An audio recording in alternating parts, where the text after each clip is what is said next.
सबसे पहले कल जो पढ़ा है उसको एक बार लिख लें, इससे याद रहे कि क्या किया था। हमने कहा था x is equal to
k is equal to क्या था, याद है? m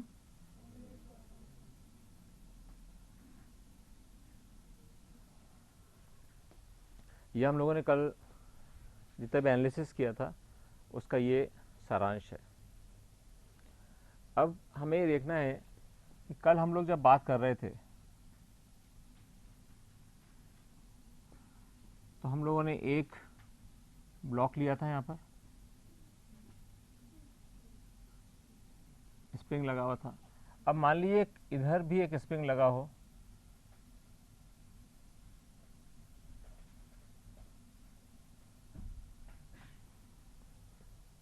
ठीक है, दोनों का स्प्रिंग कांस्टेंट k हो, इसका मास m हो, और अब हम इधर फोर्स लगाते हैं F।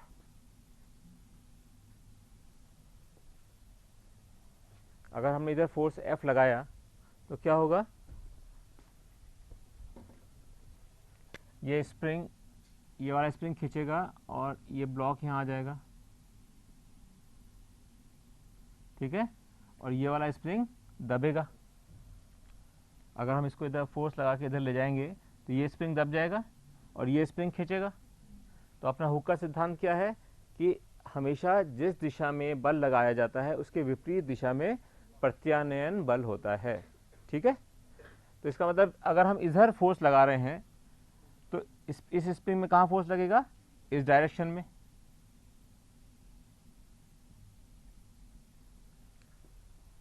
ठीक है, कोई दिक्कत?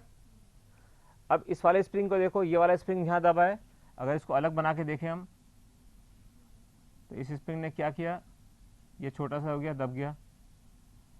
अब ये क्या कोशिश करेगा, वापस इसको धक्का देके लाना चाहेगा कि इस ब्लॉक को इस स्थान पे आ जाए। तो इसका प्रत्यानयन बल किस दिशा में लगेगा, इसी दिशा में।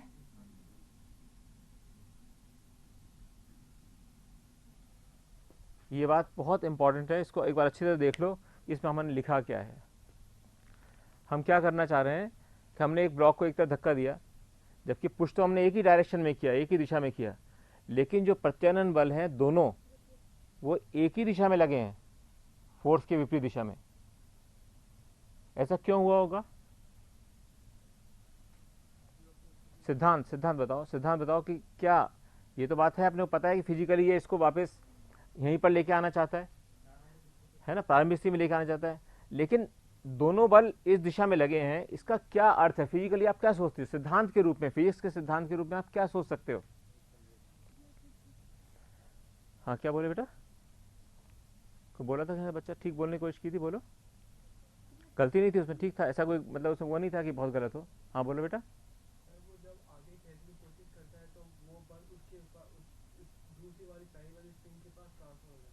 हाँ, इसका मतलब ये हुआ कि अगर हमने यहाँ बाह्य बल लगाया तो जो स्प्रिंग का फोर्स होगा दोनों स्प्रिंग्स का वो उसके बराबर होना चाहिए। अपन ये सिद्धांत सीखा हुआ ना, मूल सिद्धांत, कि जितना हम फोर्स लगाएंगे प्रत्यानयन बल उसके बराबर होना चाहिए। तो हमने यहाँ पे F लगाया, तो केवल आंख मीच के अगर हम सोचते तो दोनों फोर्स के डायरेक्शन जो स्प्रिंग के हैं वो इसी डायरेक्शन में होते। बैठो बेटा।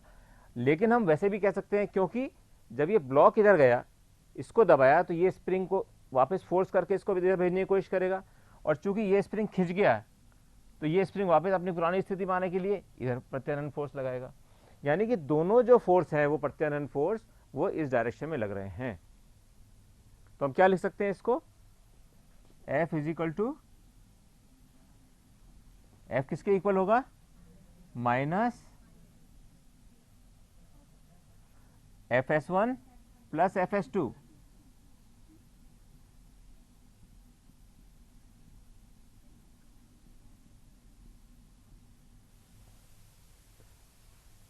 होगा या नहीं होगा? ये बल इधर है और प्रत्यानयन बल इधर है, तो ये नेगेटिव इसका विरोध करने वाला है, इसके बराबर आ गया। और अब हमें पता है कि Fs क्या होता है, हाँ, माइनस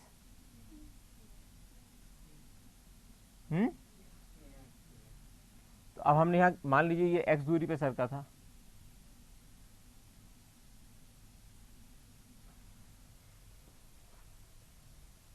यहाँ माइनस के एक्स लिखेंगे या के एक्स लिखेंगे, ये बताए कोई बच्चा? Minus K x.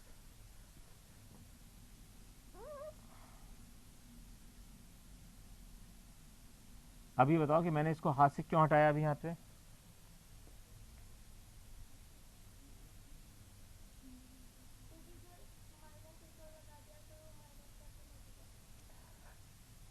अगर हम इसको हम ये लिखते हैं कि ये पूरा माइनस है तो जीरो हो जाएगा, और F is equal to Fs1 plus F2 है, इसका मतलब कोई बल नहीं लग रहा, इसका मतलब स्प्रिंग जो है अपनी मध्य स्थिति पर आकर खड़ा हो गया है। ठीक है ना, ऐसा नहीं हो रहा है यहाँ पर। तो इसका क्या वैल्यू होगी, माइनस 2kx। और हमको पता है कि फोर्स इजिकल टू क्या होता है, मास इंटू एक्सेलरेशन। तो इसको हम क्या लिख सकते हैं, मास इंटू इसका त्वरण कितना है, याद करो त्वरण क्या होता है, इसलिए इसको अपन यहाँ लिख लिया जिससे कि अपन बार बार चीजें भूल ना जाए। इसको minus omega square x.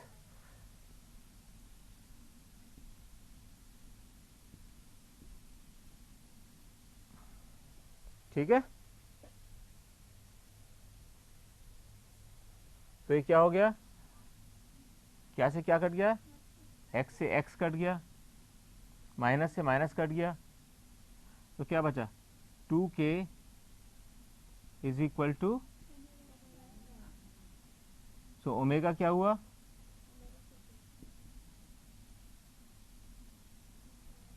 To के अपॉन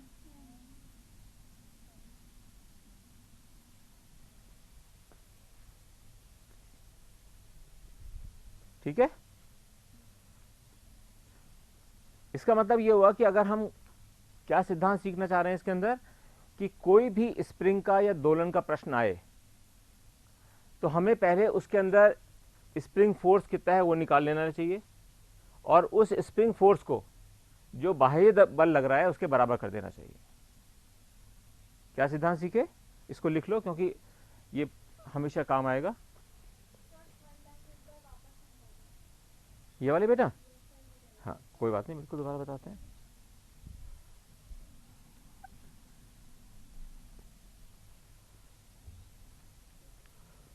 ये क्या हुआ, माइनस 2kx। बुरा मानने की बात नहीं, क्योंकि कोई बच्चे को नहीं आता, सबको आना चाहिए, जब भी अपने सफलता उसमें होगी जब ज़्यादातर बच्चे सीखें। ये हो गया माइनस 2kx, यह है फोर्स, यह है फोर्स। और हमको पता है कि फोर्स क्या होता है, मास इंटू एक्सेलरेशन।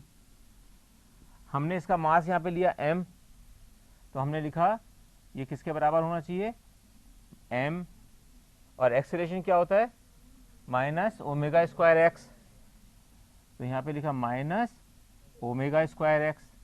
तो अब हमारे पास क्या इक्वेशन बन गई, minus 2kx is equal to minus m omega square x. तो x से x कटा बेटा, माइनस से माइनस कटा, तो ओमेगा स्क्वायर क्या हो गया, m omega square is equal to 2k, इसलिए omega square is equal to 2k by m, और इसलिए omega is equal to under root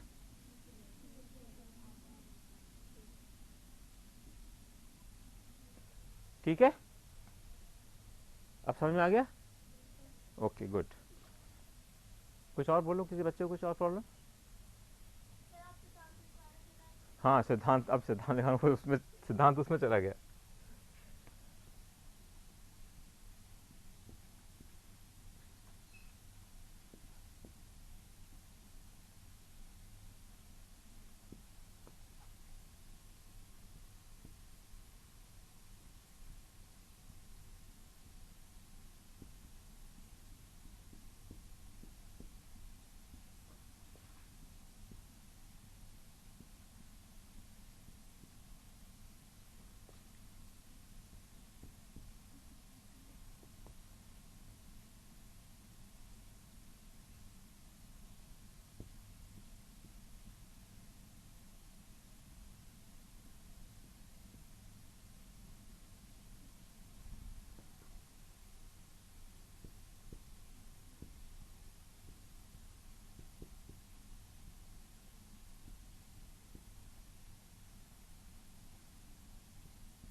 ये जरूर याद रखना कि दोलन का कोई भी प्रश्न आए, किसी भी तरह का, हो सकता है एक स्प्रिंग का आए, फिर दो स्प्रिंग लटके आ जाए। एग्जाम में तुमने देखा होगा बहुत बार दो स्प्रिंग लटके होते हैं, उसके नीचे भार लटका होता है, तो बच्चे सोचते हैं ये कहाँ से आ गया, क्वेश्चन कैसे करें। तो अपने को उसमें नेट बल निकाल के उसका कुल जो फोर्स है, मास इंटू एक्सेलरेशन आपने लिख ही रखा है, ओमेगा स्क्वायर एक्स है, टोटल मास जो होगा उसे गणना करके बराबर दोनों को रख दीजिए, कोई से प्रश्न का उत्तर आ जाएगा।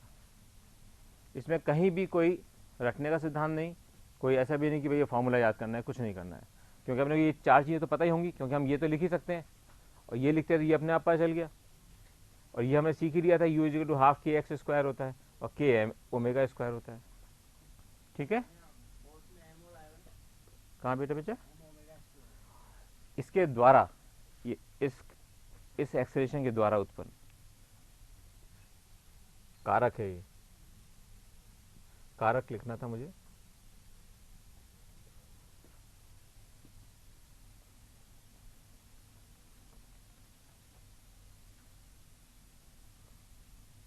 ठीक है, अब अपन एक देखते हैं कि ये स्प्रिंग तो हॉरिजॉन्टल स्प्रिंग था, अब हम देखें वर्टिकल स्प्रिंग लटका होगा तो उस पर क्या होगा। अब ये सिद्धांत लगाना है आपको, ये आप बताओगे इस प्रश्न का उत्तर। बहुत बार एग्जाम में आया है, कम से कम पिछले 10 साल में 8 या 9 बार।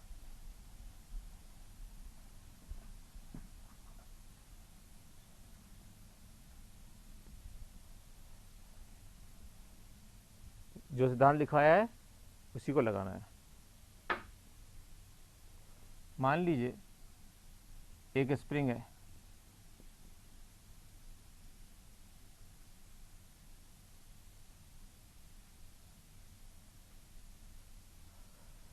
केवल स्प्रिंग लटका हुआ है तो कुछ भी नहीं होगा, स्प्रिंग है उसका जो भार है उसके हिसाब से वो लटका हुआ है।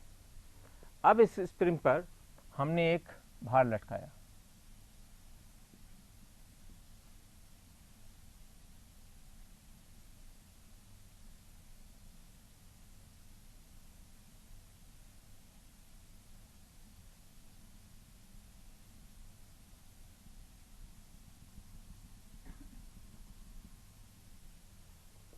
हमने इसके ऊपर भार लटका दिया। भार लटकाने से स्प्रिंग नीचे जाएगा,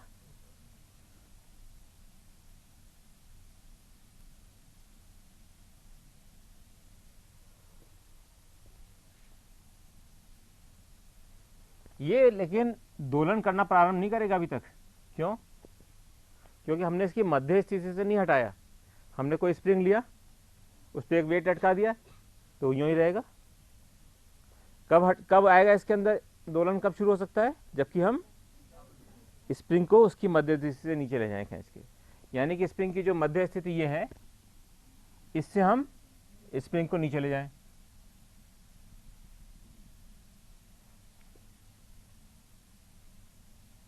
आप देखिए कितने सरलता से आप खुद इसको सॉल्व कर लेंगे अभी क्वेश्चन।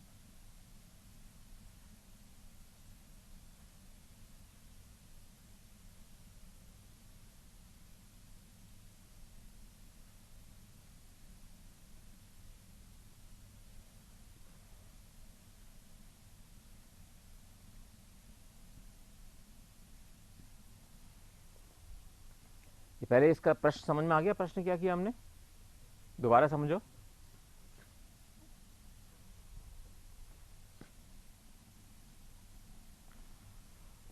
ये एक स्प्रिंग है, इस पर कोई भी भार नहीं लटकाया हुआ, तो इसका मतलब इसके अंदर कोई विस्थापन नहीं होगा, कुछ नहीं होगा। जो होना है वो स्प्रिंग के भार से होगा। स्प्रिंग का भार हम नगण्य मान के चलते हैं अपनी किताबों में। अब हमने इस पर एक भार लटकाया, भार लटका दिया तो भार पहुंचेगा यहाँ पे, स्प्रिंग वहां पे रुक जाएगा उस भार के कारण।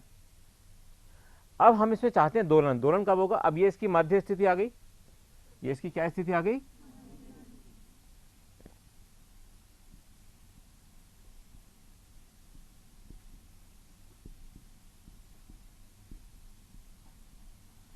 इस मध्य स्थिति से अगर हम किसी का विस्थापन करें, यानी कि मध्य स्थिति से किसी का विस्थापन करें, तब ये इसका प्रत्यानयन बल लगेगा और ये इसको वाइब्रेशन शुरू होंगे, यानी कि दोलन शुरू हो जाएगा। तो हम यहाँ पे क्या कर रहे हैं, हमने इसको नीचे खींचा। अब नीचे खींचा तो स्प्रिंग चाहेगा इसको ऊपर ले जाना, वो इसको ऊपर ले जाएगा, फिर नीचे आएगा। इस प्रकार ये दोलन करना प्रारंभ कर देगा। लेकिन इस दोलन का ओमेगा कितना होगा हमें निकालना है। इसका ओमेगा क्या होगा?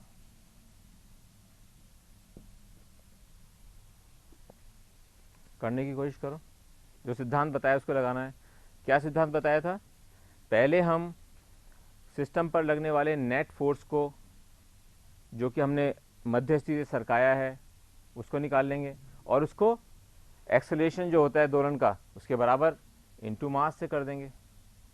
ठीक है, दोनों बराबर ही तो करने हैं हमको बल। पहला चैप्टर पढ़ा ना अपन ने, first chapter of second chapter of physics 11th। या अभी हमने जैसे सिद्धांत लिखा, क्या लिखा सिद्धांत? पढ़ो कोई बच्चा, बोलो क्या लिखा है? सभी प्रश्नों में हाँ, स्प्रिंग पर लगने वाले नेट बल को सरल आवर्त गति में उत्पन्न बल माइनस ओमेगा स्क्वायर एक्स के बराबर कर देते हैं। हाँ, कारक के कारण, यानी कि m into omega square x बल हो जाएगा। ठीक है, इससे ओमेगा व टी की गणना सरलता से हो जाती है। ठीक है। अब इसमें क्या करना है, अब अपन पहले यहाँ देखते हैं, चलो, जिससे बिल्कुल फंडामेंटल्स क्लियर हो जाएंगे आपके। जब हमने इसको यहाँ पे से यहाँ लटकाया तो ये बल लगेगा नीचे mg, और ऊपर प्रत्यानयन बल क्या लगेगा? स्प्रिंग वापस ऊपर जाने की कोशिश करेगा तो क्या लगेगा? यानी कि माइनस से ऊपर जा रहा है इसलिए वो माइनस तो उसके अंदर आ गया, के डी है ना, यहाँ पे डी सरकाया अपन ने, डी सरका ना उस वेट के कारण, इस भार के कारण डी सरका, तो फोर्स कितना हुआ? के डी। और अपन जानते हैं कि हुक के सिद्धांत के अनुसार ये विपरीत दिशा में होता है। तो जब हम इसको समानांतर ले रहे थे जमीन के, जब हम समानांतर जमीन के ले रहे थे तो हम इसको इस तरह से दिखा रहे थे। अब फर्क क्या हुआ है,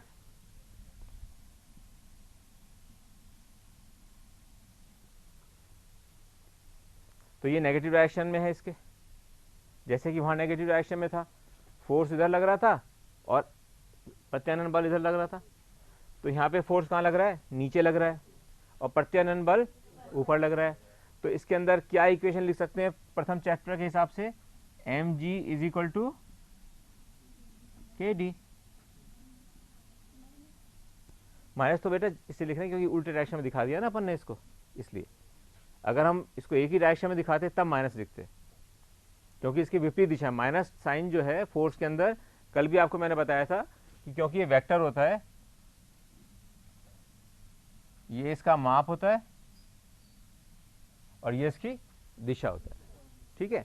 तो हमने क्या किया यहाँ पर, जिस तरह कि अपन सेकंड चैप्टर में नहीं करते थे, इसके अंदर खूब सारे फोर्स और सारे कितने सारे क्वेश्चन किए थे हम लोगों ने, किए होंगे ना बहुत सारे आप लोगों ने क्वेश्चन, उस चैप्टर को भी दोहराएंगे अपन। लेकिन अभी पहले से यहाँ देखो कि इसमें फोर्स लग रहा है एम जी, और वो इस प्रत्यानयन के बराबर होगा, जब भी तो रुक गया वो आप यहाँ पर आकर।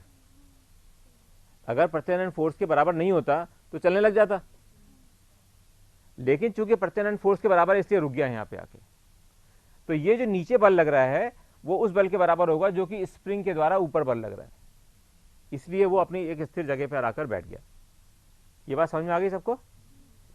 अब इसको देखो जरा, इस पे क्या हो रहा है, यहां तो ये बल लग रहा है,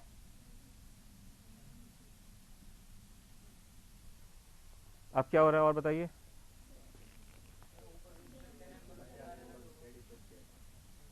प्रत्यानयन बल क्या होगा,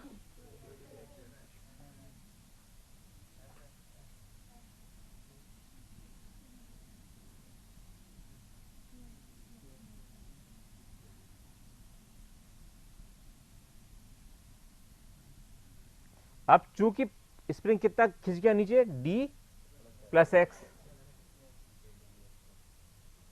अब क्या अपना कितना खिंच गया, डी तो पहले खिंचा हुआ था, अब हमने टोटल कितना खिंच गया, यानी कि स्प्रिंग का जो टोटल बढ़ा हुआ लंबाई के अंदर वो हो गया डी प्लस एक्स। तो प्रत्यानयन बल क्या होगा, के डी प्लस एक्स। अब मैंने साइंस नहीं लगाए, अब तुम सॉल्व करके बताओ इसका सवाल। मैंने आपको दोनों चीज बता दी,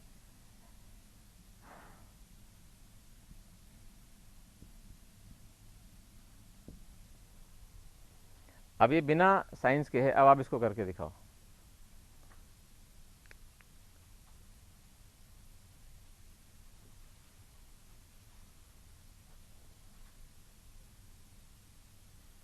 सिद्धांत वही है, लगने वाला नेट बल निकालना है, और नेट बल निकालेंगे जो बराबर करना है दोलन के एक्सेलरेशन और मास के गुणा करके। इतना सिद्धांत सिंपल है। क्वेश्चन इतना कठिन है, क्वेश्चन कठिन है ये लग रहा है देखने में आपको, अभी आप देखो करके देखो कितना इजी होगा।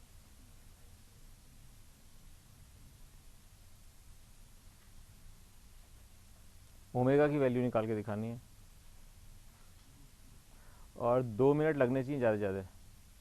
आपकी क्या है बेटा, और बताओ किसी बच्चे ने कुछ किया,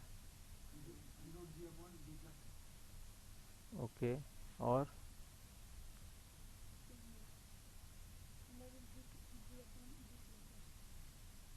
ओके, और एक आध बच्चा कोई बता दो, और उधर से बताओ बेटा, फिर मैं देखूंगा क्या। बच्चियों आप में से कोई बताओ आगे में जिसने किया हो, आप बच्चे आप भी कर लो फटाफट, बता रहा हूँ फिर मैं, आगे बैठे ना 4 लड़कियां, बताओ। ये वो क्वेश्चन है जो एग्जाम में बहुत ज़्यादा बच्चे सॉल्व नहीं कर सकते हैं, यहाँ आप लोग आंसर बता रहे हो सही, क्योंकि फिजिक्स होती बहुत सरल है।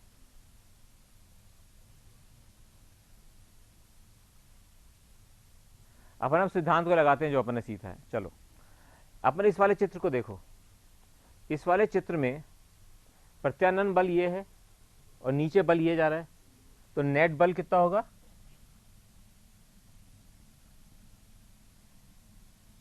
नेट बल निकालना होता है ना, नेट बल कितना होगा, M G minus K D plus x, क्योंकि ये वाला फोर्स तो ऊपर लग रहा है और ये नीचे, तो नेट बल कितना हुआ, एम जी माइनस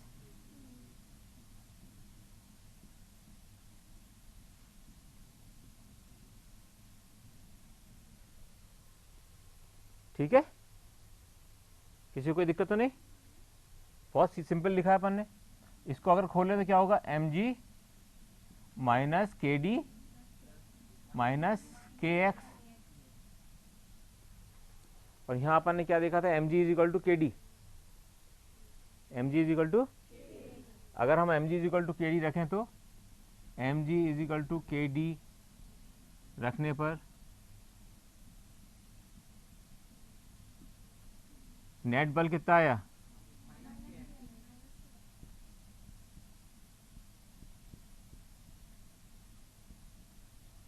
ठीक है। परंतु हम जानते हैं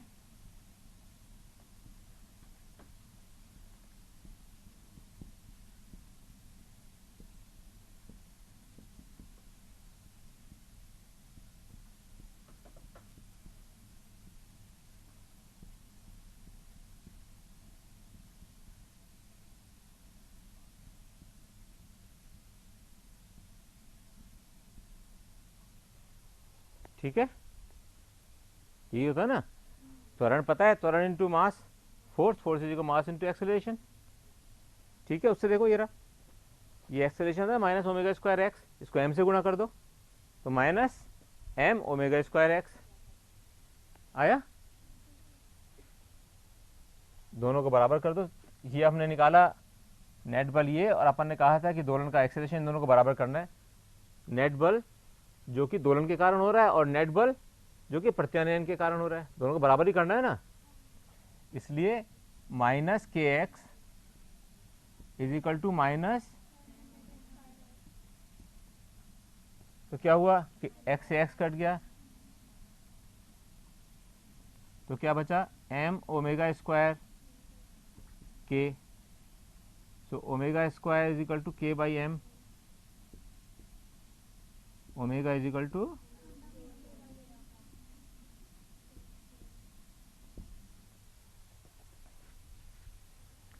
अभी इतना कठिन सा दिखने वाला सवाल इतना सरल था, अगर वो सिद्धांत अपन को लगाते तो क्या लगाना था, किसी भी सिस्टम में नेट बल निकाल लीजिए और दोलन के कारण जो पैदा होने वाला बल है, मैं यहाँ बल लिख ही देता हूँ इससे कि आपको ये बार बार याद रहेगा।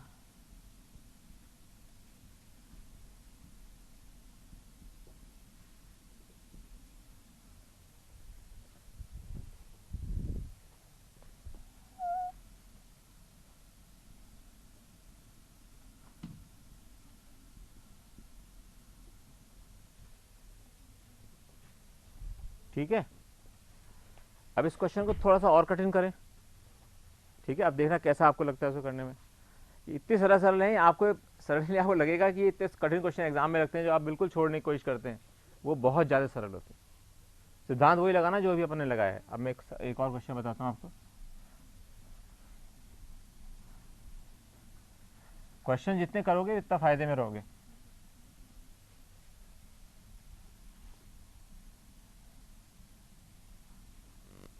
क्योंकि अपने को कंपटीशन के लिए तैयारी करनी है, सेलेक्ट होना है।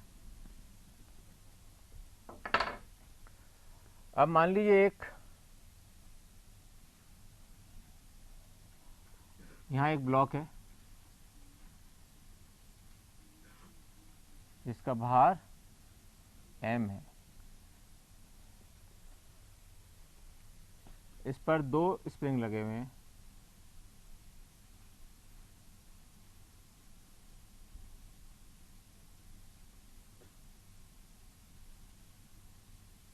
इसका स्प्रिंग कांस्टेंट है K1 और इसका स्प्रिंग कांस्टेंट है K2।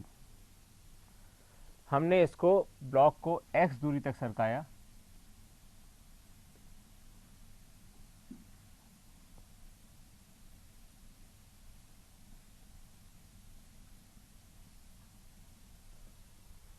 x दूरी तक सरकाया, इसका मतलब दोनों स्प्रिंग खिंच गए, और खिंच गए इसका मतलब ये अब दोलन करना प्रारंभ कर देंगे। इस दोलन का ओमेगा क्या होगा, सिद्धांत वही लगाना है, सिद्धांत में परिवर्तन नहीं है।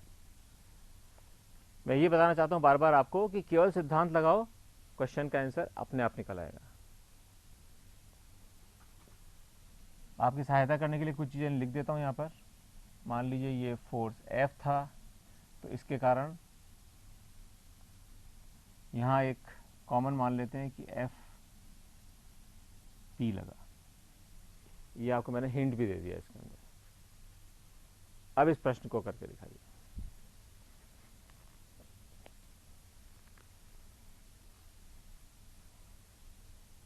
ये ध्यान रखिए कि जब हम इसको खींच रहे हैं और दोनों का स्प्रिंग कांस्टेंट फर्क है K1 और K2, इसका मतलब दोनों में बल अलग अलग रख रहा होगा, लेकिन विस्थापन दोनों का एक x ही है। विस्थापन तो फर्क हो नहीं सकता, क्योंकि हम ब्लॉक को ले जा रहे हैं। ऐसा तो है नहीं कि ब्लॉक का आधा टुकड़ा तोड़ के इसको दे दिया और आधा ऊपर दे दिया, ब्लॉक तो पूरा ले लिया।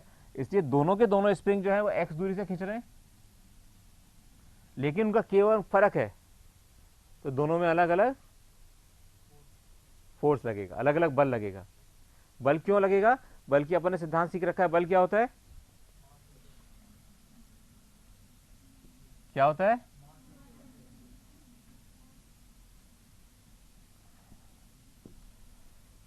यानी कि इस वाले फोर्स के विपरीत बल लगते हैं। अब मैंने आपको बहुत सारे हिंट दे दिए हैं, अब करो इसको। और इसके क्वेश्चन को करने के लिए मैक्सिमम 1 मिनट लगना चाहिए। अगर 1 नहीं लगा तो चलो 2 मान लो। यस बेटा बताओ। Very good. अब बताओ, और दूसरे से पूछते हैं क्या आता है। ऐसे बच्चे होंगे ना तो बहुत मजा आएगा पढ़ाने में।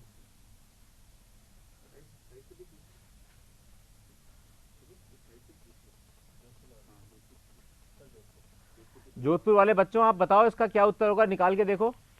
यहाँ पर एक बच्चे ने बताया एक उत्तर, क्या बताया बेटा, दोबारा बताओ। √K1, इन्होंने ये बताया है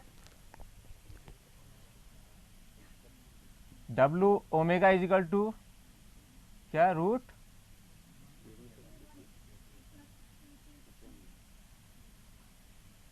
ये इस कक्षा में बताया है एक विद्यार्थी ने, और 1 मिनट के अंदर इसने निकाल के बताया है। अब आप और बताइए कि क्या आंसर है। हाँ बेटा आप बोलो, आप भी यही कह रही हो? किसी का फर्क आंसर आ रहा है? अब ये एक बहुत बड़े आश्चर्य की बात है जो आपने की है। अगर ये क्वेश्चन आईआईटी में अच्छे अच्छे बच्चे नहीं कर पाते हैं,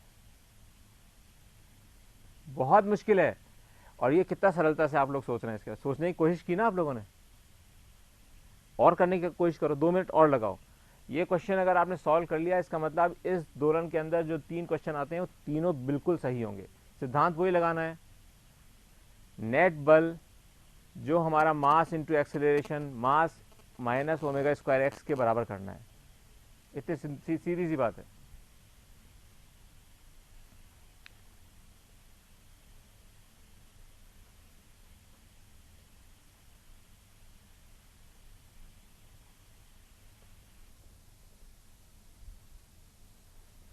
बच्चे अच्छे हैं ये अपने।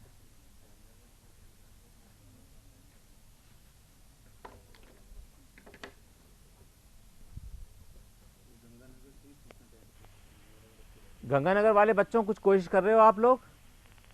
गंगानगर, हाँ नहीं मैं आप लोग ट्राई कर रहे हैं इस क्वेश्चन को? अभी अगर आप केवल हंस के टाइम निकाल दोगे एक दूसरे के साथ तो भविष्य में बहुत बड़ा नुकसान होगा।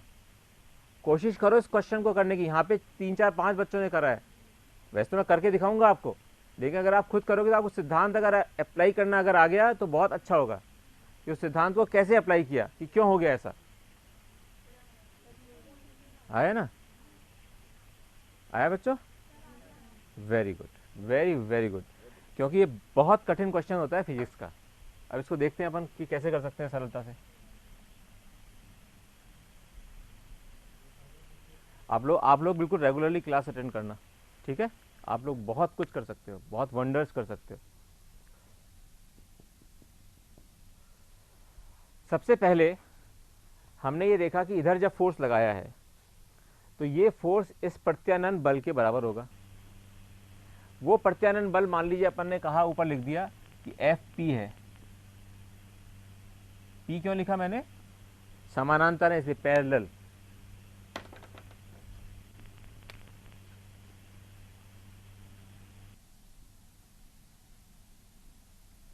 एफ पी लगा, एफ पी जो बल लगा वो इन दोनों में जो बल लग रहा है उसके बराबर होना चाहिए।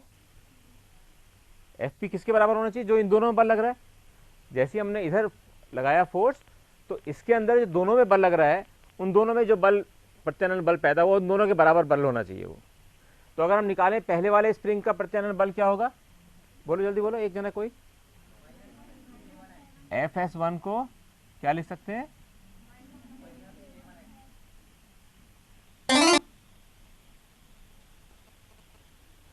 ठीक है, एफ एस टू दूसरे में क्या लगेगा?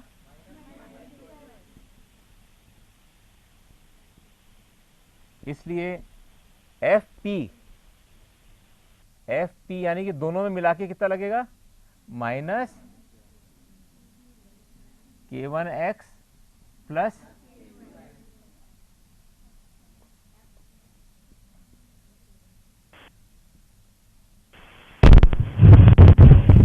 हेलो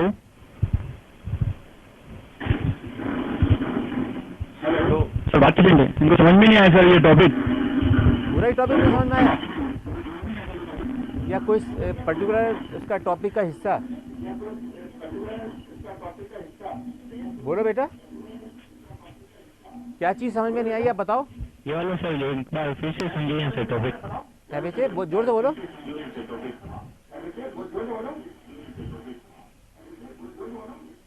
आप पूछो, आप मुझे बताओ कि क्या चीज समझ में नहीं आई, मैं दोहरा दूंगा पूरा उसको दोबारा, कोई दिक्कत नहीं है।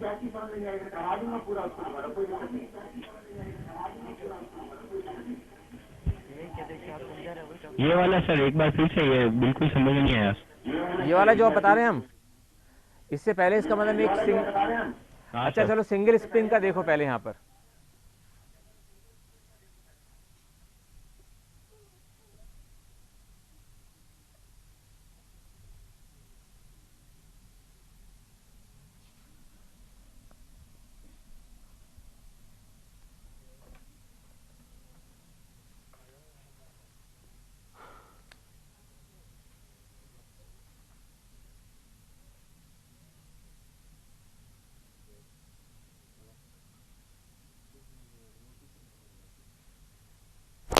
अगर इसको दोबारा सिद्धांत को समझने की कोशिश करें, आपने परसों क्लास अटेंड नहीं करी होगी।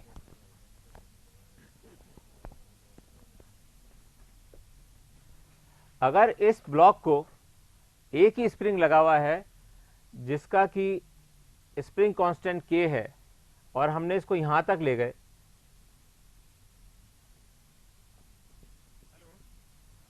तो स्प्रिंग के अंदर जो बल लगेगा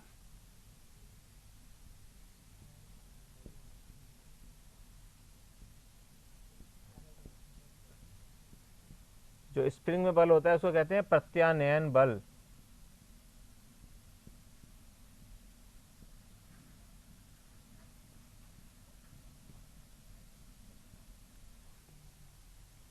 स्प्रिंग में बल लगेगा Fs, और हम लोगों ने सीखा था कि कोई भी बल होता है अगर हुक के सिद्धांत को लगाएंगे तो जो डिस्प्लेसमेंट है उसको वापस उसमें लाना चाहेगा, यानी कि ये स्प्रिंग कोशिश करेगा कि ये जो ब्लॉक यहां तक खींच दिया हमने इसको वापस इस दिशा में ले जाए। हाँ बोलो बेटा, चित्तौड़गढ़ से क्या कहना चाहते हो? पहले ये तो समझा दूं, अदरवाइज ये भी रह जाएगा वो भी अधूरा रह जाएगा। हेलो सर, ये हाँ बोलो।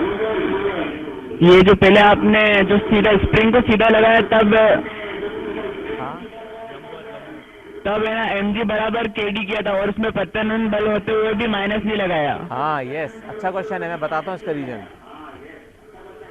यहाँ और पर सर इस बार आपने माइनस हाँ लगाया। यस यस यस, अभी पता जाएगा आपको। अगर आपने पहला चैप्टर किया होता, सेकंड चैप्टर, तो आपको पता चलता था जब यहाँ पे हम बल लगा रहे हैं, जब इस जगह हम बल लगा रहे हैं तो इसका प्रत्यानयन बल इस डायरेक्शन में है। जब फोर्स हमने इधर लगाया तो प्रत्यानयन बल इधर लगा। माइनस साइन ये दिखाता है कि ये इसके विपरीत दिशा में बल लग रहा है, ठीक है। और जब हमने वर्टिकल स्प्रिंग दिखाया था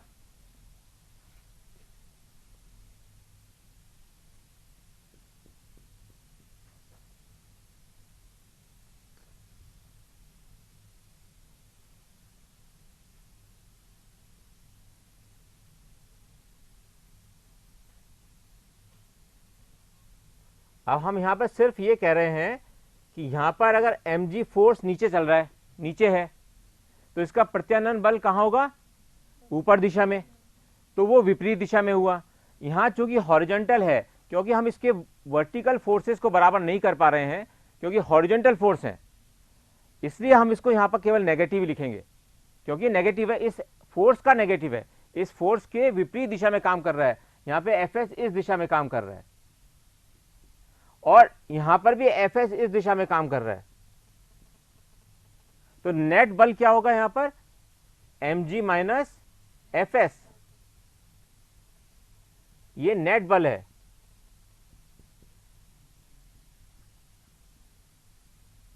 इसलिए यहां पर माइनस और पॉजिटिव का सवाल नहीं है, नेगेटिव कुल कितना फोर्स लग रहा है। अपन ने जब कितने भी सवाल किए थे दूसरे तीसरे चैप्टर में, आपको याद होगा, जब बल निकालते थे, घर्षण का वाला बल निकालते थे, और जब बहुत सारे पुली के क्वेश्चन करते थे, जब पुली के क्वेश्चन करते थे, आपको याद होगा यहां mg होता था, लेकिन ये इस फोर्स के बराबर होता था, जो टेंशन इसमें क्रिएट होती थी, आपको याद है? हम इसको T इजिकल टू mg करते थे। क्यों करते थे? क्योंकि नेट बल है आपका mg माइनस टी, क्योंकि नेट बल है mg माइनस टी, इसलिए mg इजिकल टू टी। अगर mg इजिकल टू टी नहीं होगा तो वो दोलन करना शुरू कर देगा इमीडिएटली। अगर हम स्थिर अवस्था में रखना चाहते हैं किसी चीज को, तो जो नीचे बल लग रहा है जो कि mg है, और जो ऊपर बल लग रहा है, यहां पर t था, यहां पर Fs है, ये दोनों बराबर होने चाहिए। अगर ये बराबर नहीं होंगे, जो कि हम उसको खींच के नीचे कर रहे हैं, तब वो दोलन शुरू होगा उसके अंदर। समझे बेटा? इसलिए वर्टिकल वाले के अंदर चूंकि ग्रेविटेशनल फोर्स एक्स्ट्रा आ रहा है, यहां पर ग्रेविटेशनल फोर्स आ रहा है, और यहां पे ग्रेविटेशनल फोर्स का केवल हम एक्सेलरेशन के अंदर उपयोग कर रहे हैं। अब बताओ,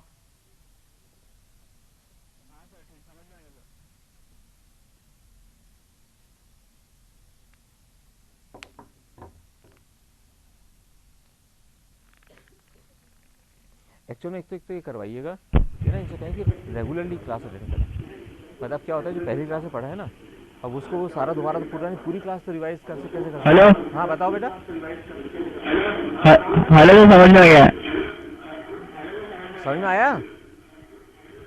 अपन सिर्फ हाँ ये सर। कर रहे हैं कि अगर कोई वस्तु स्थिर जब रह सकती है जबकि ऊपर लगने वाला बल और नीचे लगने वाला बल बराबर हो, और जैसे ही अगर ये मूवमेंट हो जाएगा, आपको याद है लिफ्ट के क्वेश्चन आपने किए होंगे कि एक लिफ्ट चल रही है, हाँ सर। लिफ्ट नीचे पहुंचेगी, इसका मतलब हुआ कि लिफ्ट में गति हो रही है। इसलिए हम एक काल्पनिक फोर्स भी इसमें सोचते थे, ये काल्पनिक फोर्स इस डायरेक्शन में लग रहा है। याद है आपको काल्पनिक फोर्स की गणना कैसे करते थे? हाँ। नहीं तो जब लिफ्ट के अंदर हम जा रहे हैं नीचे, तो हम तो ऊपर उछल जाने चाहिए, लेकिन हम उसी के अंदर रहते हैं। वो भी मैं चैप्टर पढ़ाऊंगा, आपको रिवाइज करूंगा, तो पहले सारा वो हो जाएगा। अभी तो मैंने 11th के लास्ट चैप्टर से इसलिए लिया था, मैं सोच रहा था कि पहले चैप्टर तो कर ही लिए होंगे, इस सब 12th तक तो शुरू हो, उनको भी सबको रिवाइज करा दूंगा मैं। इस चैप्टर को करने के बाद आपको दोबारा 11th के फर्स्ट से शुरू कर सकता हूं, अगर आप सब लोग चाहेंगे तो, ठीक है ना। लेकिन मैं चाह रहा था कि आप दोलन कर लें, दोलन के बाद तरंग कर लें, और तरंग के बाद तरंग की प्रकाशीय गति कर लें। इतना अगर कर लेंगे तो 3 चैप्टर एक से हैं, बिल्कुल एक साथ पूरे हो जाएंगे। ठीक है, तो समझ में आ गया।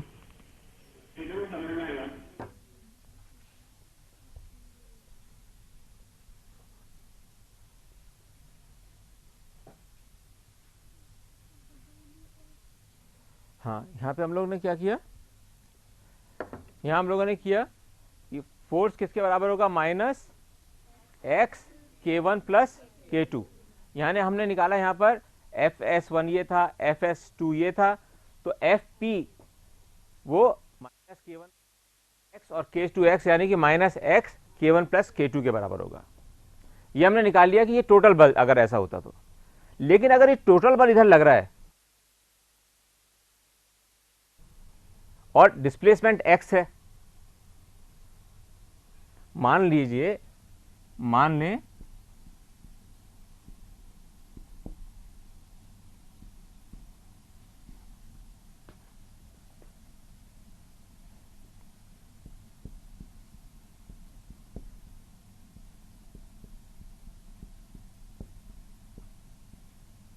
कोई दूसरा पेन है क्या अपने पास?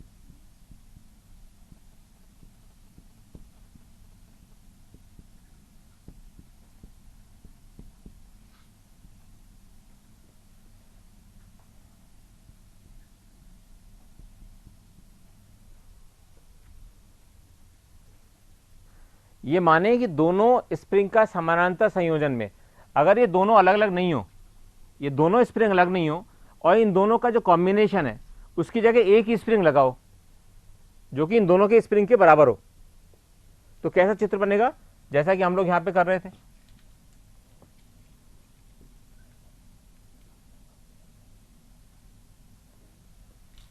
ठीक है, अगर इसके अंदर ये केपी हो, ये एफ हो, इसकी इस संयोजन के बराबर की स्थिति हम यहां पर ले आए, तो हम कह रहे हैं कि मान लें कि दोनों स्प्रिंगों का समानांतर संयोजन में स्प्रिंग स्थिरांक केपी है। अगर ये केपी है तो फोर्स कितना होगा, अगर ये फोर्स कितना होगा, केपी इंटू एक्स, होगा नहीं होगा।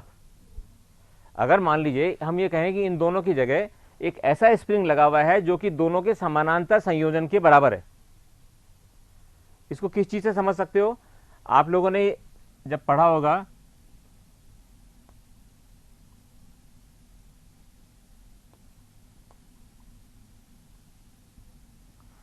रेजिस्टेंस R1 रेजिस्टेंस R2, ये दोनों पैरेलल में लगे हुए हैं, तो हम लोग क्या कहते थे कि इनका एक समायोजन का, यानी कि इन दोनों के बराबर का जो रेजिस्टेंस मान लीजिए RP है, कहते थे ना, कहते थे कि इसकी जगह मान लीजिए हो सकता है हम ये माने कि RP एक लगा हुआ है, केवल एक ही लगा है। ये बिल्कुल वही बात यहां कर रहे हैं हम, जो आपने पढ़ रखा है उसी को दोहरा रहे हैं।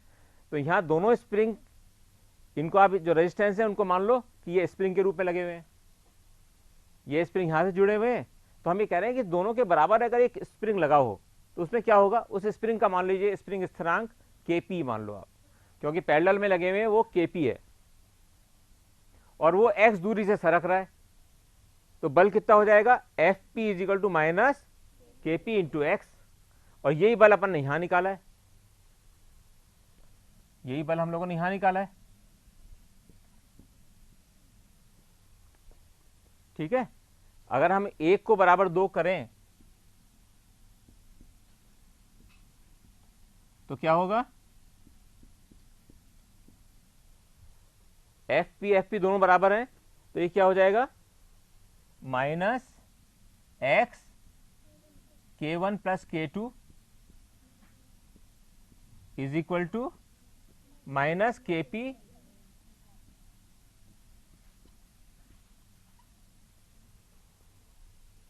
ठीक है, तो ये क्या हो गया, कट गया, इससे माइनस से माइनस कट गया, तो केपी क्या आया,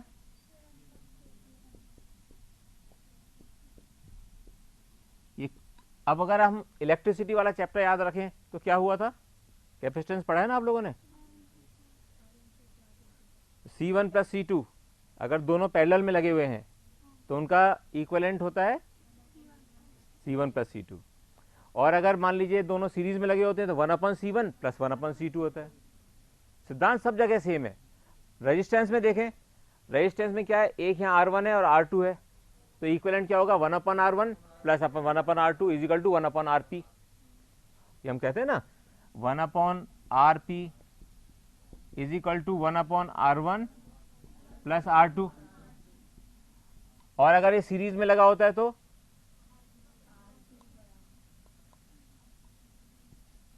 ये 10th में भी किए होंगे आप लोगों ने, 11th में भी, सब में। यहां आरपी क्या होगा,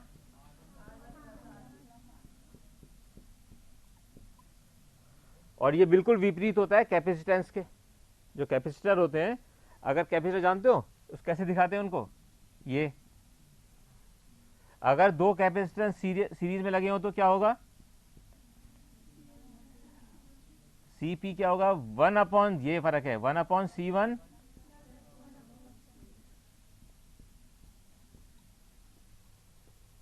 ठीक है। सिद्धांत बिल्कुल सेम है, सिद्धांत वही लग रहे हैं हर जगह, चाहे आप कैपेसिटेंस पढ़ो, चाहे आप रेजिस्टेंस पढ़ो, और चाहे यहां पर आकर प्रत्यानयन बल की बात करो। तो हमारा ये निकल गया, ये चीज क्या भी याद रखना है कि जब भी दो स्प्रिंग, ये लिख लो इसको,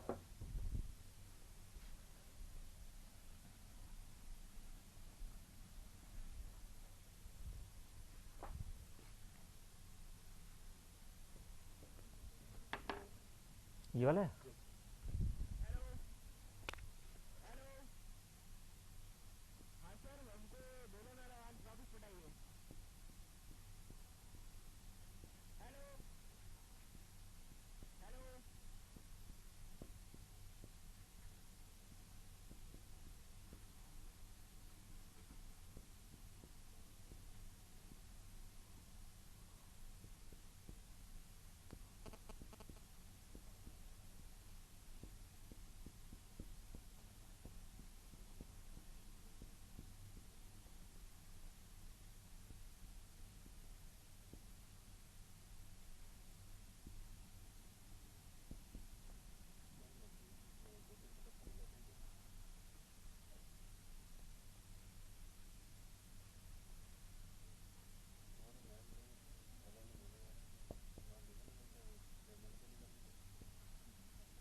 तो उनका स्प्रिंग स्थिरांक क्या होगा?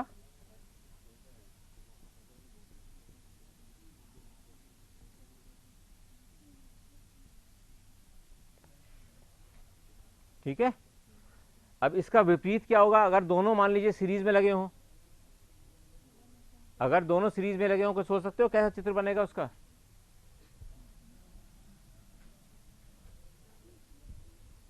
अगर दोनों सीरीज में लगे हों,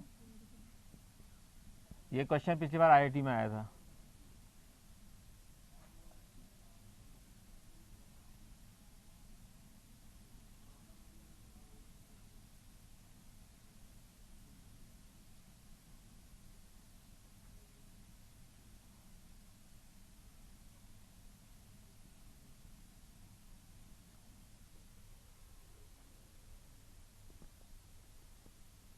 तो यहां पर इक्विवेलेंट स्थिरांक क्या होगा? 1 K S series is equal to 1 K1 plus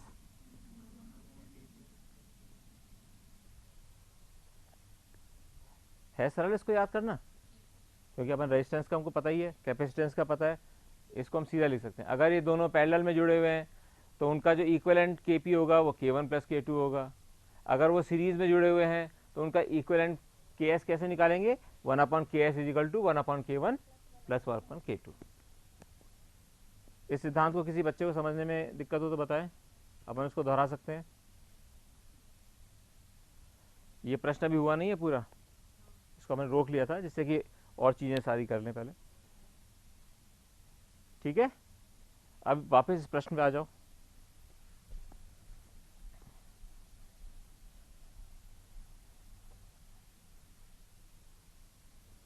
अब इस प्रश्न का आगा आप लोगों ने इतनी जल्दी जल्दी किया था बच्चों ने, कौन सा बच्चा बताएगा कि इसके आगे स्टेप कैसे किया था उसने?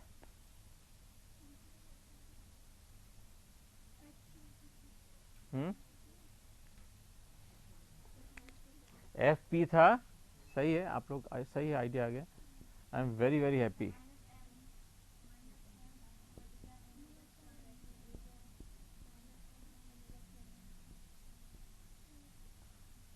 ठीक है, तो एक्स से एक्स कट गया, माइनस से माइनस कट गया, तो क्या बचा? M omega square is equal to K P, और के पी क्या है?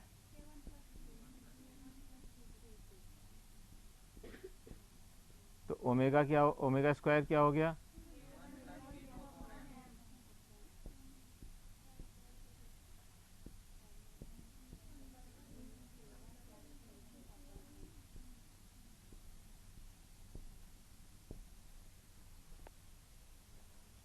इस प्रकार आप कोई भी संयोजन होगा उसको निकाल सकते हो।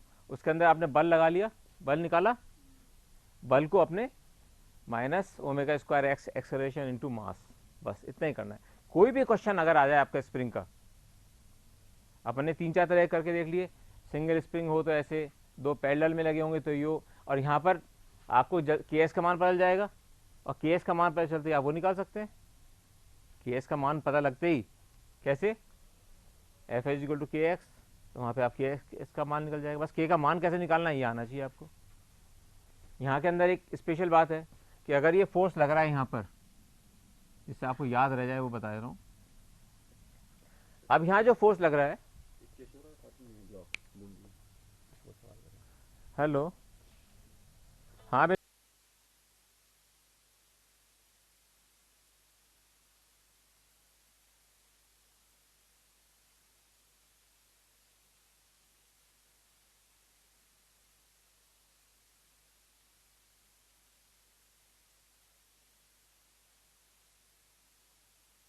हाँ बिल्कुल सही समझे आप, कि जो आपने रेजिस्टेंस के लिए पढ़ा था वो बिल्कुल इसके विपरीत होता है ये, और रेजिस्टेंस के बिल्कुल विपरीत कैपेसिटेंस होता है।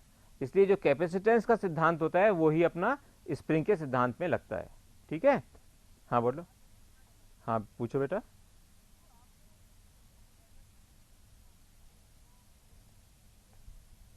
हाँ बेटा,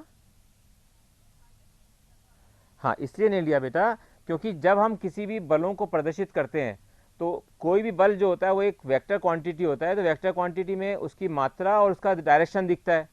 तो जब हमने उसका डायरेक्शन ही विपरीत दिखा दिया, अगर हम उसको केवल दिखाते, मैं जो चित्र बना रहा हूँ उसको देखो, अगर हम वैसे दिखाते तो उसका,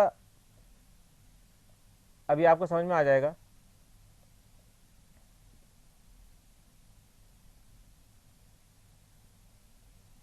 अगर हम यहाँ mg लगाते और हम कह रहे हैं, हाँ अगर हम कह रहे होते कि जो प्रत्यानयन फोर्स है वो विपरीत दिशा में होता है और इसके बराबर होता है, तो हमने क्या कहा, विपरीत दिशा तो ये हो गई, दिशा दिखा दिया, और बराबर कितना होगा, mg के बराबर होगा। ठीक है, तो आपका प्रत्यानयन बल क्या हुआ, Fs इज इक्वल टू ये mg के बराबर हो गया। अब चूंकि ये विपरीत दिशा में लग रहा है यहां पर ऊपर, और अगर आप केवल mg को नहीं करो, केवल यहां पे प्रत्यानयन बल निकालो, केवल प्रत्यानयन अगर हम लिखेंगे, अगर केवल प्रत्यानयन लिखना है यहां पर और इसको mg को कंसीडर नहीं करना है कि हमने ब्लॉक को यहां पर लिया है खींच के, mg को क्या हुआ है हमें पता नहीं, तो Fs आपका इस डायरेक्शन में लग रहा है, और ये डायरेक्शन हमने हमेशा जब भी फिजिक्स करते हैं तो नीचे वाला डायरेक्शन जो जहां पे ग्रेविटी का होता है उसको पॉजिटिव मानते हैं, और ऊपर होता है वो नेगेटिव मानते हैं। ये फिजिक्स का बेसिक सिद्धांत है कि जब भी हम कोई भी क्वेश्चन करते हैं जिसके अंदर की ग्रेविटेशनल फोर्स होता है, तो जिस डायरेक्शन में ग्रेविटेशनल फोर्स होता है उसको हम लोगों ने पॉजिटिव माना है अपने पूरे कोर्स के अंदर। ठीक है ना, 11th का, 10th का, 12th का, जो पूरे तीनों सालों में सिद्धांत ये रहेगा कि जिस डायरेक्शन में जी है वो पॉजिटिव होता है, इसलिए जब जी के जो विपरीत डायरेक्शन में फोर्स लग रहा है वो नेगेटिव होगा, और चूंकि हमने इसको नेगेटिव ही दिखा दिया है इसलिए ये इसकी वैल्यू हम Fs इक्वल टू mg लिखते हैं। इससे लगाते हैं क्योंकि हम इसका जो नीचे वाला ग्रेविटेशनल फोर्स है यहाँ का, इसका जो ग्रेविटेशनल फोर्स है वो इस फोर्स के विपरीत फोर्स लगने वाला फोर्स नहीं है, वो तो जीरो है। आपका जो वर्टिकल फोर्स जो लग रहा है वो तो यहां जीरो है।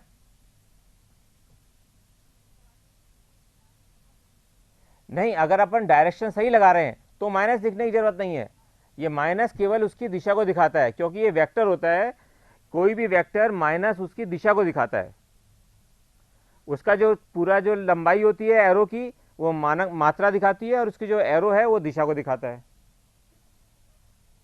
ठीक है बेटा, ओके। ये केशव राव पाटन के बच्चे ने जो क्वेश्चन पूछा था वो ये था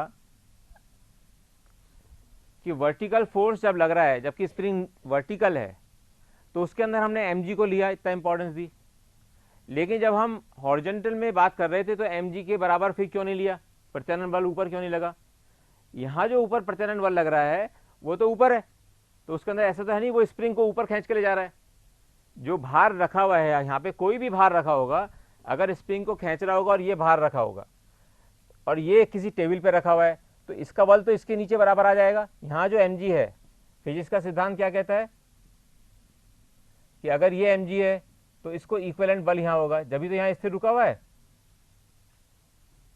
अगर कोई भी वस्तु किसी भी जगह क्यों रखी रहती है, कोई भी वस्तु जब जब रहती है जबकि उसके ऊपर नीचे बल और ऊपर बराबर हो, ये अपन स्प्रिंग में करके देखा था।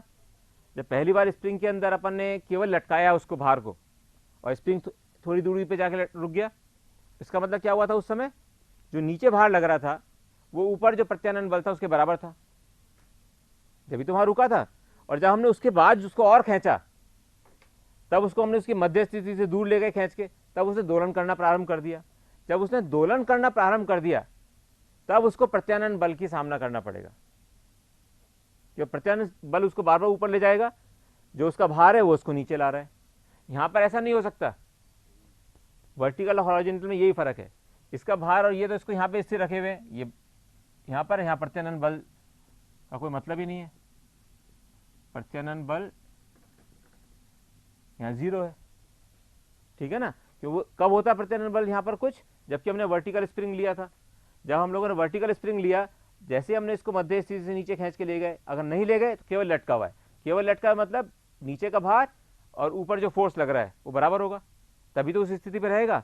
जैसे ही थोड़ा भी अंतर हो गया दूसरे में, अगर मान लो इसका वैल्यू बराबर नहीं है, mg ज़्यादा है, अगर mg ज़्यादा है fs से, तो क्या होगा,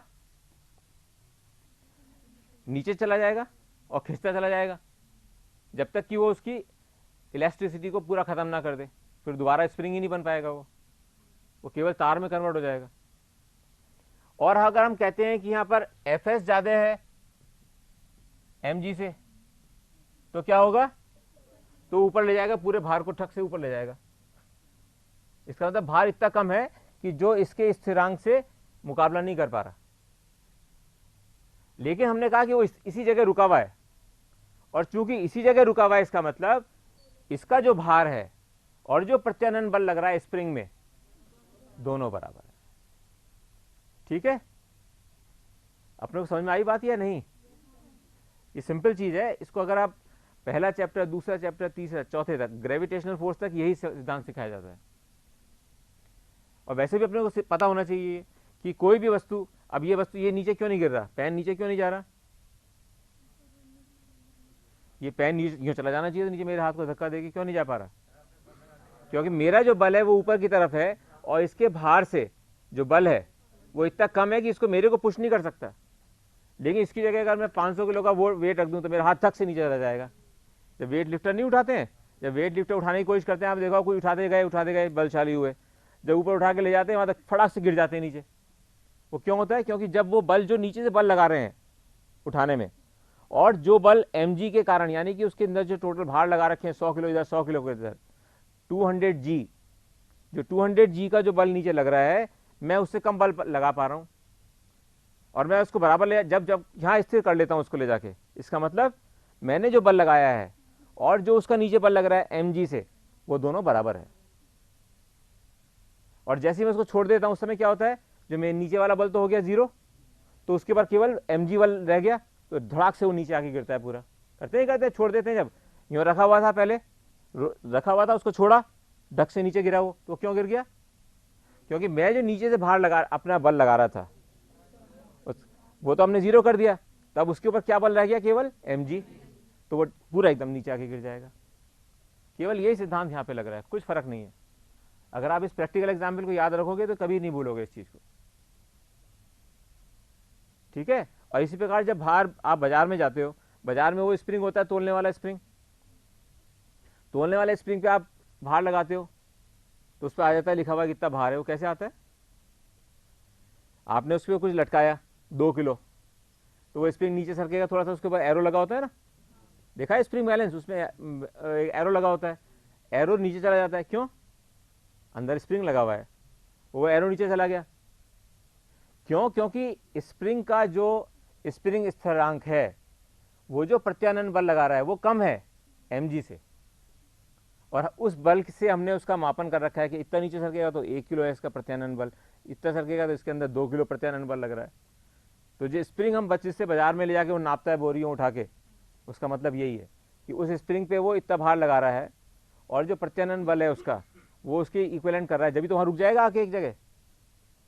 अपन जब बल लटकाते हैं स्प्रिंग के ऊपर, नीचे अगर लगाया हमने, वो देख रहा है स्प्रिंग नापने के लिए लगाया ठक से, स्प्रिंग नीचे चला गया, इसका मतलब जितना वो भार था उसका उतना ही वहां पे प्रत्यानयन बल लगा ऊपर, तो हमारा वेट आ गया, हम उस पर मार्क कर देते हैं कि इतना प्रत्यानयन बल लगा, इसका मतलब इसके अंदर इतना भार है।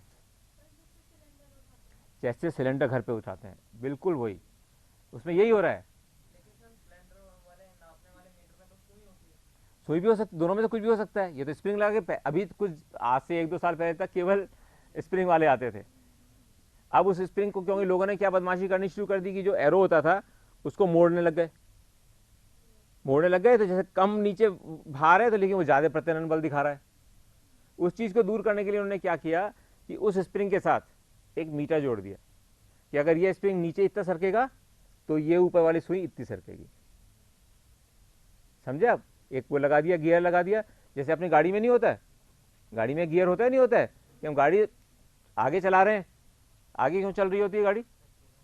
आगे गाड़ी क्यों चल रही होती है? यानी गाड़ी आगे क्यों? आपने गाड़ी अंदर बैठ के स्टार्ट करी और गाड़ी आगे चलने लग गई, ऐसा क्यों? उस पर किसी ने तो बल लगाया नहीं, गाड़ी ऐसे कैसे चलने लग गई आगे?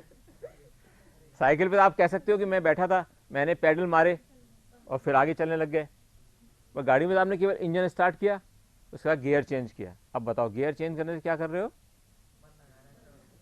जैसे ही गियर चेंज किया हमने तो इंजन के अंदर जो पिस्टन चल रहा था उसके अंदर अधिकतम बल लगा, और वो अधिकतम बल जो लगा, इसलिए हम कहते हैं कि जब स्टार्ट करते हैं गाड़ी तो गियर 1 में स्टार्ट करते हैं, क्योंकि उस समय हमें अधिकतम बल की आवश्यकता है जिससे गाड़ी आगे चलना तो शुरू हो। जब वो चलना शुरू होगी तब हम उसको गियर 2 में, 3 में और 4 में लेके आते हैं। अब हम इसको ज़्यादा स्पीड से ले जा सकते हैं, उस समय हमें बल नहीं चाहिए, उस समय ज़्यादा। हाँ, अब बताओ जिस गाड़ी में अगर गियर नहीं हो तो क्या उस गाड़ी को स्टार्ट करके आगे ले जा सकेंगे? नहीं लगा सकते, गाड़ी स्टार्ट ही नहीं, आगे नहीं जाएगी नहीं। आप उसको जीरो, इसका अर्थ ये हुआ बेटा कि आप उस गियर को 0 गियर में डाल दो, 0 गियर में डाल के गाड़ी खड़ी कर दो, उसके बाद आप कितना ही एक्सीलरेटर दबा दो, गाड़ी आगे नहीं जाएगी। इसका मतलब गियर का होना बहुत जरूरी है, कि वो गियर ही वो उस बल को प्रदान कर रहा है इंजन में। आप 0 गियर में डाल के गाड़ी खड़ी कर दो, कुछ नहीं होने वाला। आप उसको एक्सीलरेटर को दबाते चलाओ, एसी चला लो अंदर, उस पर जरूर पेट्रोल खर्च हो जाएगा, अदरवाइज कुछ नहीं होने वाला। ठीक है, नॉन गियर बाइक नहीं होती है वो नॉन गियर बाइक नहीं, उनके अंदर क्या होता है, अभी वो चैप्टर आने दो, एक्चुअल मैं अभी से पढ़ा दूंगा तो आपको उसका सारा जो इंटरेस्ट है वो सब खत्म हो जाएगा, क्योंकि ये सब बहुत इंटरेस्टिंग चीजें होती हैं और ये सारी चीजें आनी चाहिए। ये कुछ भी नहीं है, इसका छोटे छोटे सिद्धांत हैं, और जब एग्जाम में क्वेश्चन आता है अगर वो सिद्धांत याद रह गए आपको तो बहुत सरलता से उन क्वेश्चन को सॉल्व कर लोगे। इसलिए स्प्रिंग के इतने अपन ने क्वेश्चन, इतने कंसेप्ट किए हैं जिससे अपने मन में बैठ जाए कि स्प्रिंग अगर स्थिर है तो दोनों का नीचे वाला भार और ऊपर प्रत्यानयन बल बराबर है। अगर वो नीचे हम ले गए उसको खींच के, इसका मतलब हमने प्रत्यानयन बल से ज़्यादा नीचे भार खींच लगा दिया है, अपना दम लगा दिया है, और उसको वापस खींचने के लिए स्प्रिंग को ऊपर ले जाना चाहेगा और वो दोलन करना स्टार्ट कर देगा। इस प्रकार दोलन स्टार्ट होता है। ठीक है ना। एक चीज़ मैं आज लास्ट बताना चाहता हूँ, अब क्योंकि टाइम मेरे को कम देते हैं यहाँ पर, लेकिन आखिर में एक चीज़ बताता हूँ आज के लिए लास्ट।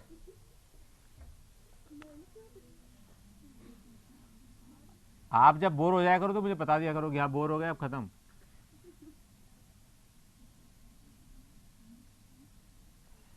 बस ये लास्ट चीज बताना चाह रहा हूं कि अभी तक तो हमने सीखा था कि इस वाली एक्सिस पे पॉइंट चल रहा है,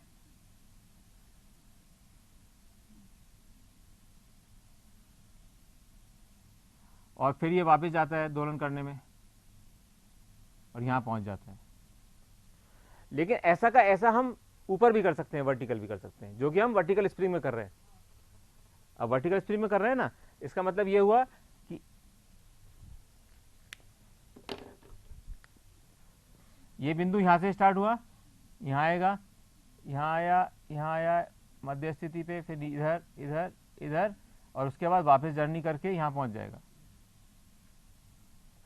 ठीक है, ये स्प्रिंग में हम जो कर रहे थे, अभी हमने स्प्रिंग का जो एक्सपेरिमेंट किया वो ये तो कर रहे थे, हम स्प्रिंग को नीचे ले गए, मध्य स्थिति से जो मैक्सिमम अधिकतम उसके आयाम पे ले गए, वहां छोड़ दिया, उसके बाद यहाँ अधिकतम ले जाके छोड़ दिया, या ऊपर अधिकतम ले जाके छोड़ दिया, छोड़ा, उसके बाद वो नीचे आया, ये नीचे गया, और ये। इसका मतलब ये हुआ कि हम सेम सिद्धांत को चाहे तो हॉरिजॉन्टल उसमें लगा सकते हैं और चाहे वो वर्टिकल हो उसमें लगा सकते हैं। ये वाली बात इसलिए बताइए, आप याद रखना जरूरी है, क्योंकि जब हम तरंग करेंगे तो तरंग में तो जो पार्टिकल होता है पानी में जो पड़ा होता है वो ऊपर नीचे वाइब्रेट कर रहा है ना, ऊपर नीचे दोलन कर रहा है वो उसी जगह पर। तो ये सिद्धांत उस समय काम आएगा अपने, कि हम जैसे इसको हम हॉरिजॉन्टल लगा सकते हैं दोलन की स्थिति इसमें को इस वाले उदाहरण में, वैसे ही वर्टिकल स्प्रिंग का जो उदाहरण था ये वाला, इसके अंदर मध्य स्थिति से नीचे ले जाकर दोलन के लिए छोड़ते हैं, तो ऊपर नीचे होता है, यानी कि इसके अंदर हम पहला पॉइंट यहाँ ले लेंगे, ये हमारे ऊपर है, ये ले लेंगे। तो इसका मतलब हुआ ये यहाँ से चला, अगर इस जगह से स्टार्ट हुआ था तो यहाँ पर सर्किल पे पॉइंट कहाँ चलता जाएगा, यहाँ, ठीक है। और अगर यहाँ से लिया तो क्या होगा, अगर पॉइंट को हमने यहाँ से स्टार्ट किया मोशन इस जगह से, आप बताओ जरा सर्किल पे क्या होगा, किधर चलेगा सर्किल पे, सर्किल भी इधर जाएगा, क्योंकि अपने SHM कहाँ हो रहा है, यहाँ होना चाहिए हॉरिजेंटल पे और यहाँ होना चाहिए वर्टिकल पे। फिर यहाँ गया ये वर्टिकल पे हुआ, फिर यहाँ गया ये वर्टिकल पे हुआ, यहाँ हुआ ये वर्टिकल पे हुआ, ये इस जगह हुआ, ये यहाँ आ गया, यहाँ आया इस जगह। तो ये लाल वाले बिंदु जो हैं ये वर्टिकल दोलन कर रहे हैं इस समय, समझ में आया।